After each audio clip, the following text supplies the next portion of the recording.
Hola, soy Jorge Comensal, narrador, ensayista y sobre todo lector mexicano.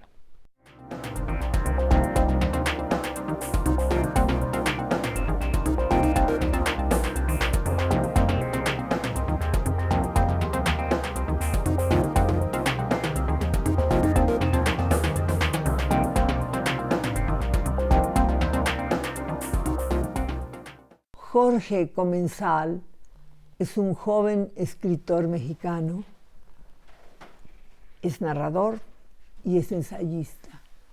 Ha publicado su primera novela, Las Mutaciones, de la que ahora vamos a hablar con él, y también ha publicado un libro de ensayos, Yonkis de las Letras. Yonkis por la adicción, palabra en inglés, pero que se entiende muy bien. Jorge Comensal. En este libro yo veo un interés por la medicina y las enfermedades, porque no es solo Ramón quien tiene una enfermedad, un cáncer. Mencionas otros. ¿Por qué estás marcado por estas dos, medicina y enfermedad? Yo creo que, por un lado, en todas las familias de hoy en día, todos vivimos de algún modo el contacto con alguna enfermedad crónica, alguna enfermedad a veces fatal.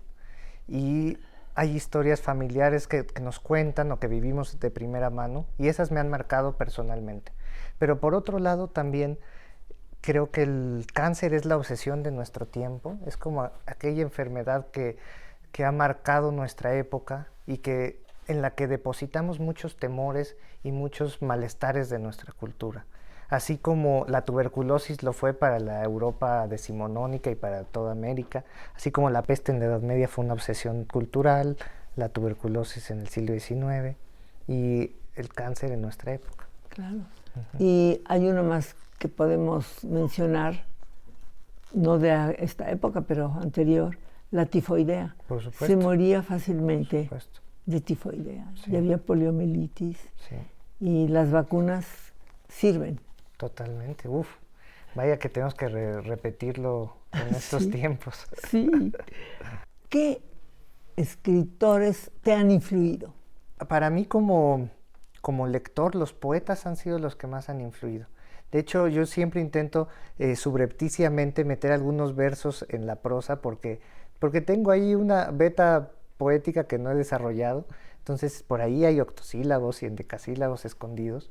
Desde los contemporáneos, José Gorostiza y Villaurrutia me han influido muchísimo.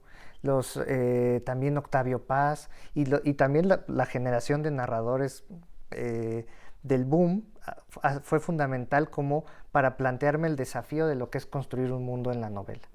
Pero realmente me han influido poetas, sobre todo en mi relación con el lenguaje y sobre los temas o sobre el tono y los temas específicos de las mutaciones.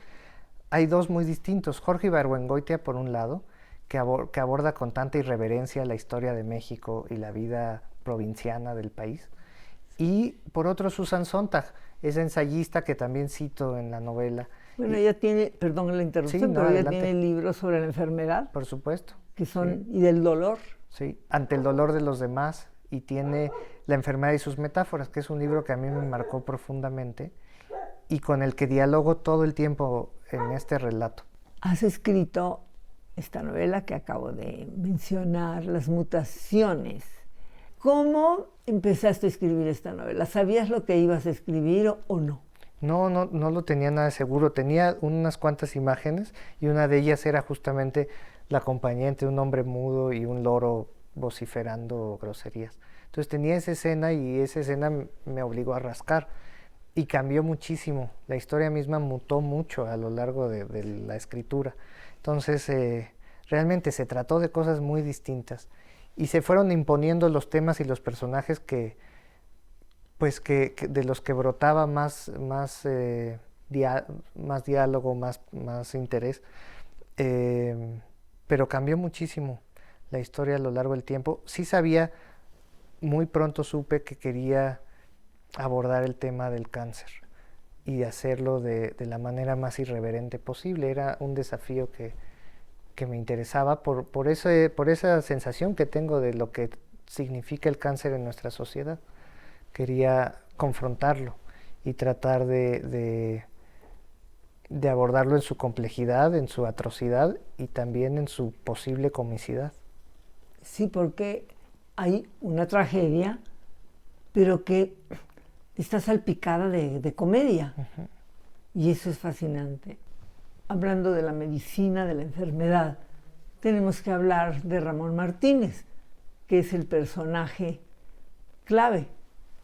La enfermedad de Ramón causa problemas en la familia, en él principalmente, que describes muy bien este problema que tuvo de un tumor en la lengua o en la base de la faringe. En la lengua. En la lengua. Sí.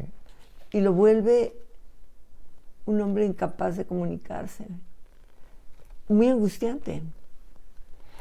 Y al mismo tiempo es un libro muy divertido. ¿Cómo lograste unir eso? La enfermedad, la tragedia familiar. Claro. Pero el personaje es muy divertido, Ramón. Sí, un abogado laboral, aparte que entonces esa profesión particularmente requiere del uso del lenguaje para negociar, para pactar, para hablar con jueces, clientes, contrapartes, ¿no? Y entonces una enfermedad que te impide comunicarte verbalmente, en cualquier profesión, pero esa era particularmente significativa, te desconecta del mundo y te imposibilita trabajar y vincularte afectivamente.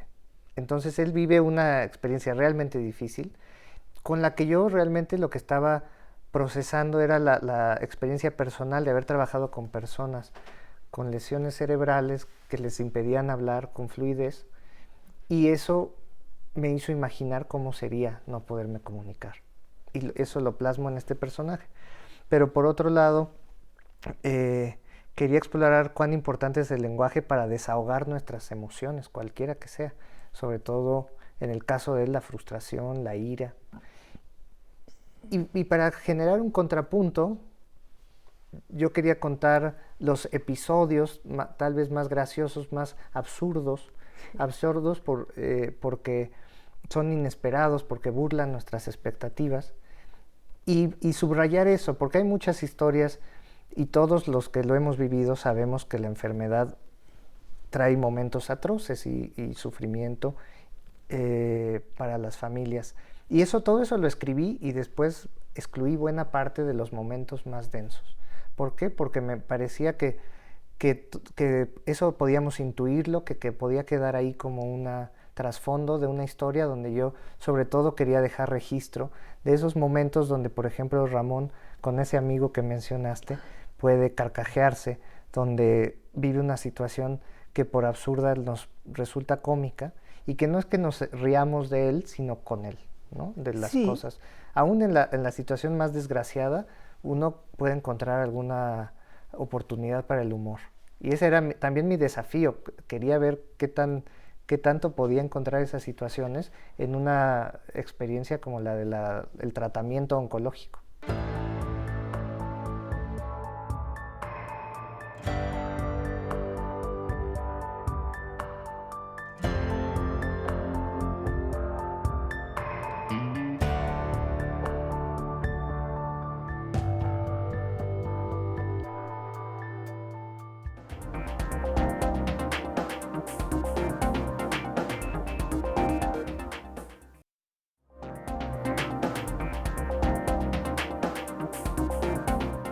¿Cómo llegaste un poco como Philip Roth? ¿Tú has leído a Philip Roth? Sí. Y el onanismo, que Philip Roth creo que es el primer escritor que lo saca de una manera muy divertida, además. Sí. Él escandalizó a la sociedad estadounidense de los 50, 60, 70 con retratar a su mundo judío, neoyorquino, bueno, de Nueva Jersey, de tal cual era, a los jóvenes, a las brechas generacionales, y lo hace de una manera extraordinaria. Un libro que me fascina de él es Patrimonio, que es una crónica de la relación con su padre, y justo a partir de un cáncer del padre.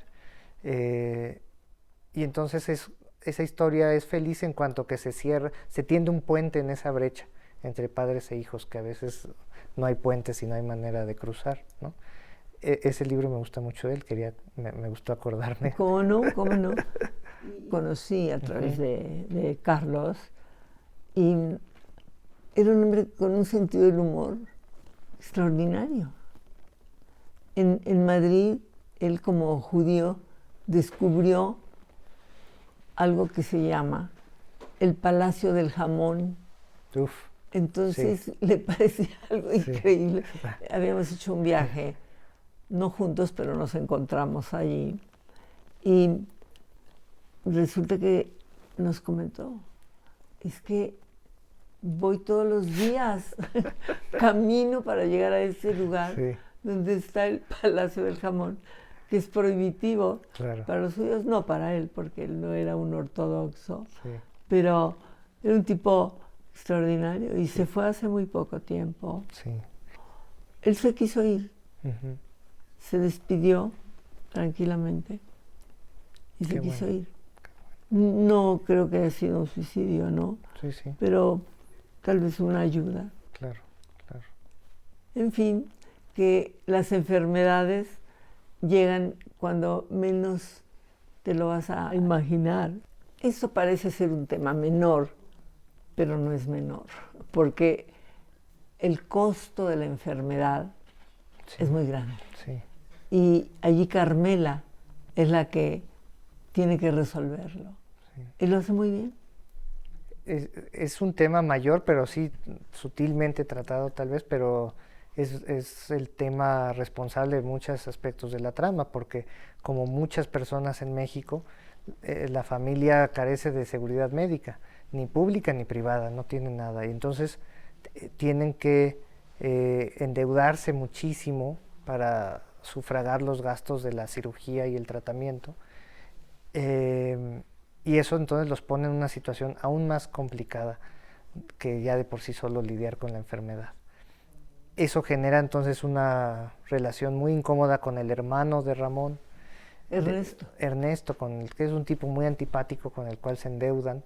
Y entonces el dinero se convierte en la obsesión de Ramón, también en una obsesión que le permite evadirse del problema mismo de la enfermedad y pensar que lo que tiene que lograr es que esa deuda no vaya a impactar en el patrimonio que va a dejar a su familia. Otra vez es un hombre muy tradicional que con lo que está obsesionado es con cumplir su papel de proveedor y dejar un patrimonio, por modesto que sea. Pero también entonces pone en evidencia el gran desafío de la atención médica en México, ¿no? Que esta familia está en ese limbo donde no tienen los recursos para pagar una enfermedad así y no tienen seguro social y no tienen seguro del Estado de ningún tipo.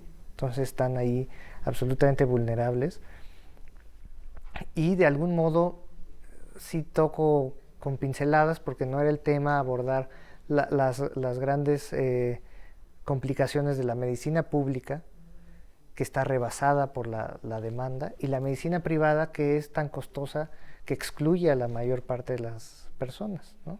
Y que al convertir la medicina en un negocio se distorsiona mucho el propósito de curar y de salvar a las personas. Entonces sí es un tema que mueve realmente la trama por desgracia así es en muchos casos. Los hijos Mateo y Paulina. Sí. Descríbelos, yo no lo quiero hacer, descríbelos tú, porque son muy raros, ¿no? Son un par de adolescentes bastante típicos en cuanto que son adolescentes, pero bastante poco explorados en la novela por la sencilla razón de que estamos más cerca en la historia del punto de vista de Ramón, el papá, ¿no? Sí. Y como a muchos papás les pasará, él no entiende, sobre todo al hijo, no tiene idea de quién es el hijo. No le simpatiza mucho, pero le simpatiza aún menos la música que escucha, los videojuegos con los que se entretiene. Entonces, para el papá es un enigma y es mutuo, ¿no? No hay comunicación entre padre e hijo. Con la hija, Paulina, hay una relación un poco más estrecha, más cariñosa. También ella es más avispada, más curiosa. Y, y entonces y ambos adolescentes también reaccionan de maneras enteramente distintas a la situación de la familia. Una es buena estudiante Sí, y Mateo reprueba. sí, sí, como que oír mucha batería creo que le ha hecho daño cerebral, o no sé. Pero, pobrecillo, los maltrato bastante en la historia, yo creo, Bueno, a Mateo. Paulina y Mateo son producto de tu imaginación o son partes de un rompecabezas de varios amigos o primos tuyos. Como producto de la imaginación, creo que son ambas cosas, producto de la imaginación y un rompecabezas de experiencias reales, sea un Frankenstein de las personas que he conocido y a la vez que soy, ¿no? Entonces también vuelco, por ejemplo, en Paulina la avidez por lidiar con la angustia averiguando cosas, investigando sobre la enfermedad, por ejemplo. Sí. Con Mateo sí, la verdad no tengo casi nada que ver, pero está ahí cosas que he vivido. Entonces Sí. son adolescentes y adolescentes poco explorados. Alguien me reclamó alguna vez, oye, sabemos muy poco de los hijos. Pues sí, porque el papá sabe muy poco de ellos y es algo que yo quería poner en evidencia. Evidencia. Ujú. Carmela sabe más, Sí, la madre. un poco más, pero también ella, por ejemplo, al hijo mayor lo ve con el velo de la preferencia, ¿no? Es su consentido. Y entonces tampoco lo conoce muy bien. El padre solo puede ver los defectos del hijo, la madre solo las virtudes, y entonces ninguno de los dos lo ve realmente como es.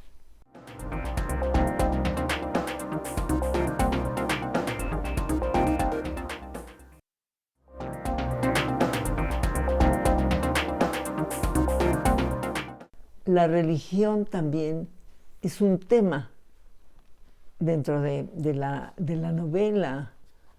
Hay una empleada doméstica, Elodia, que es una auténtica religiosa.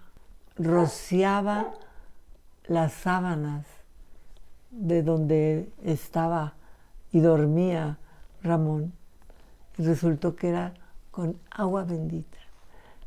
Pero Ramón realmente no se enteró de eso, ¿verdad? Porque No, sí, sí se entera. pasó tiempo antes eso pasó años antes de la historia. Lo hacía profilácticamente para evitar cualquier cosa, entonces sí se entera de eso. Pero lo acepta, aunque era Sí, ateo. sí, le parece inofensivo. A Carmela le escandaliza un poco más a su esposa, pero pues es un episodio inofensivo del que se enteran accidentalmente porque era un secreto.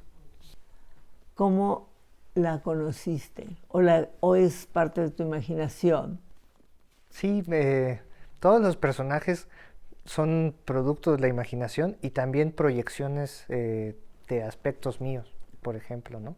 Entonces yo crecí en una familia religiosa, fui bastante religioso de niño y siempre me ha interesado mucho la historia de por ejemplo, leer la Biblia siempre ha sido interesante para mí, no solo, como decía Peña Nieto, pasajes de la Biblia, la he leído bastante porque hay mucha literatura en ella también.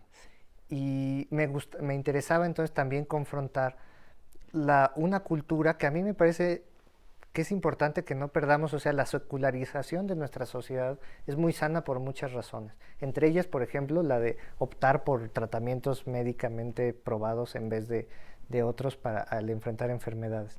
Pero hay toda una cultura religiosa que me parece triste que perdamos en la medida en que nos desconecta de ciertas experiencias artísticas. Entonces yo me pregunto, cuando uno, por ejemplo, nunca ha creído, nunca ha practicado ninguna religión. Vive de la misma manera la poesía de San Juan de la Cruz o de Fray Luis de León o de Dante que un creyente. O de Sor Juana. O de Sor Juana, por supuesto. Y no solo tener la experiencia religiosa de la fe, sino saber de qué se tratan las historias, saber cuáles son los referentes de esa música, o de una cantata de Bach, o de una misa de Bach, ¿no? O sea, en la música, o ver pinturas, ver los retablos y comprender de qué personaje se trata.